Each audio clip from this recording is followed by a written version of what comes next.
गेली अनेक वर्ष ऊन वारा पाऊस झेलत उभी असणारी, अनेक विद्यार्थ्यांना घडवून त्यांचा उत्कर्ष साधणारी, दानाची शिदोरी प्रत्येक घराघरात पोहोचवणारी, भूकंपात मिळालेली सोनवडे तालुका पाटण जिल्हा सातारा येथील ही मराठी शाळा 80व्या स्वातंत्र्य दिनाची साक्षीदार होऊन दिमाखामध्ये आज उभी आहे। आपण हा स्वातंत्र्य दिनाचा सोहळा पाहणार आहोत। सोहळा वारीचा साहित्य पंढरी या यूट्यूब चॅनेलवर। या चॅनलला लाईक करा, शेअर करा आणि असेच नवनवीन व्हिडिओ पाहण्यासाठी या चॅनलला सबस्क्राईब करा।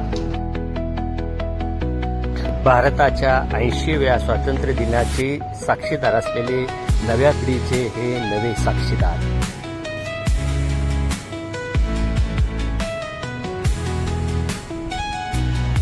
सोनवडे आणि सोनवडे परिसरातील सर्व ग्रामस्थांच्या उपस्थितीमध्ये जिल्हा परिषद प्राथमिक शाळा सोनवडे या शाळेचा ध्वजारोहण सोहळा सर्वांच्या साक्षीनं संपन्न झालेला आहे। सोनवड्याच्या भूमीमध्ये नवी पिढी घडवणारे या शाळेच्या मुख्याध्यापिका आणि त्यांच्यासह सर्व सहकारी आणि अंगणवाडी सेविका आणि 1967च्या भूकंपामध्ये मिळालेली ही मराठी शाळा